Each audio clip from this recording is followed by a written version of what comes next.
Hello students, आज की class में हम पढ़ेंगे मेंस्ट्रुएशन। मेंस्ट्रुएशन क्या होती है इसके बारे में समझेंगे। मैंने आपका लास्ट क्लास के अंदर फीमेल रिप्रोडक्टिव सिस्टम कंप्लीट करवा दिया था और मैंने आपको प्राइमरी फीमेल रिप्रोडक्टिव ऑर्गन के बारे में बताया था, that is ovary.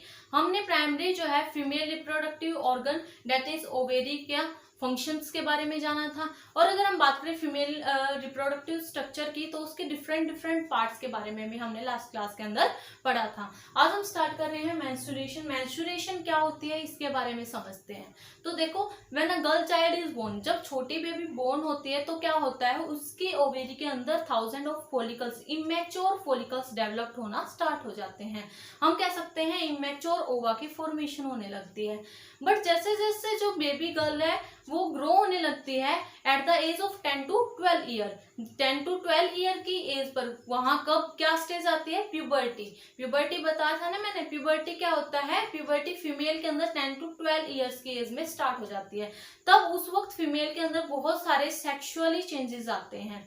Eight the age of puberty वो फॉलिकल्स जो है वो डेवलप्ड होना स्टार्ट हो जाते हैं, मैच्योर होना स्टार्ट हो जाते हैं। हम कह सकते हैं ओवा भी क्या हो जाता है, मैच्योर हो जाता है।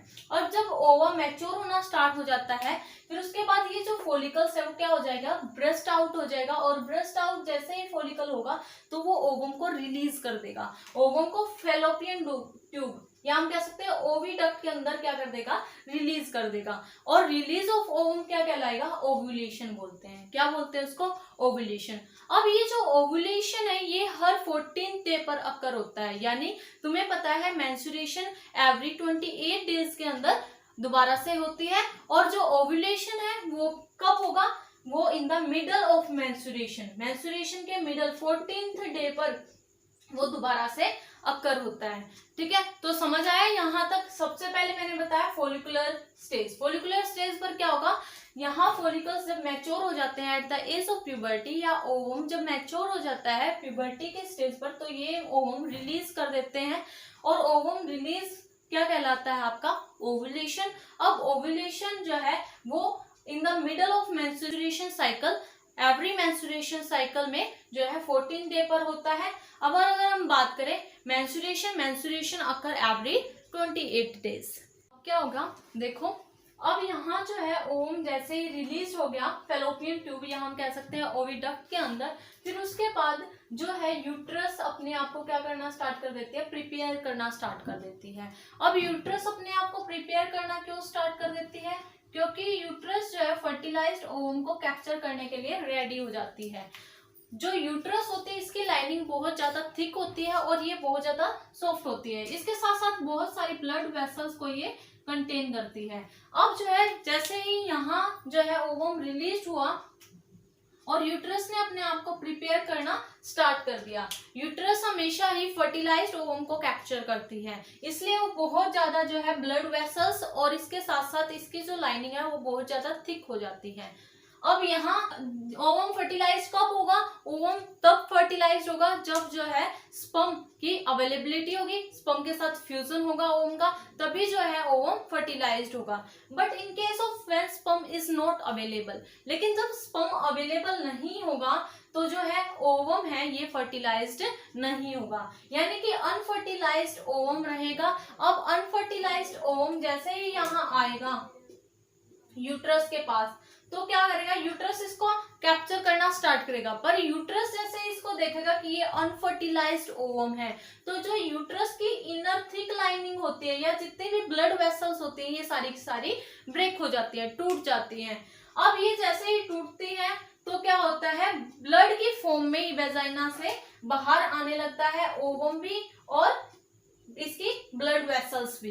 तो हम कह सकते हैं कि हाँ भाई, the blood and the other tissue come out from the vagina in the form of bleeding is called menstruation. तो मेंस्ट्रुएशन समझ आया। मेंस्ट्रुएशन क्या होता है, मैंने बताया जैसे ही यहाँ जो है अनफर्टिलाइज्ड ओवम रिलीज होता है ओविडक्ट के अंदर, फिर उसके बाद वो कहाँ आता है, यूट्रस के अंदर आता है। अब यूट्रस को समझ आ जाता है कि हाँ भाई ये जो है फर्टिलाइज्ड ओवम नहीं है, क्योंकि अगर ये फर्टिलाइज्ड ओवम होता तो उसको कैप्चर कर लेती, यानी कि इम्प्लांटेशन हो जाता, बट ये ओवम कैसा है, अनफर्टिलाइज्ड ओवम है। अब अनफर्टिलाइज्ड ओवम है तो इसकी जो यूट्रस की इनर लाइनिंग होती है ये ब्रेक हो जाती है, या हम कहें जितने भी ब्लड वेसल्स हैं वो भी क्या हो जाती है, टूट जाती है, ब्रेक हो जाती है। तो ब्रेकिंग और removal of unfertilized ovum in the vagina in the form of bleeding is called menstruation। तो उसे क्या बोलेंगे, menstruation बोलेंगे। समझ आया इतना आपको?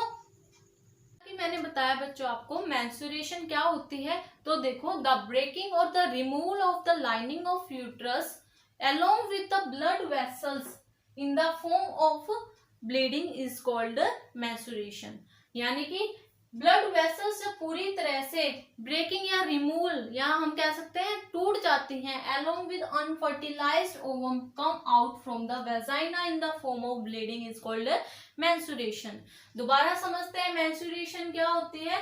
मैंने बताया जब एक girl baby child grow at the age of puberty then the mature ovum is formed, यानी कि मैच्योर फॉलिकल्स और मैच्योर ओवम जो है बनना स्टार्ट हो जाता है at the age of puberty.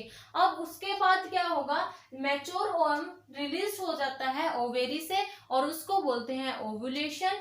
Ovulation हो गया, ओव्यूलेशन होने के बाद क्या होता है, जब ओवम फर्टिलाइज नहीं होता यानी कि स्पर्म जो है उस टाइम पे अवेलेबल नहीं होता तो ओवम कैसा रहता है, अनफर्टिलाइज्ड रहता है। जब ओवम फर्टिलाइज नहीं रहता तो ये जो यूट्रस की थिक और सॉफ्ट इनर लाइनिंग लेयर है ये पूरी तरह से ब्रेक हो जाती है, टूट जाती है, in the form of bleeding के रूप में ये बाहर निकलने लगती है, उसको क्या बोलते हैं हम, मेंस्ट्रुएशन।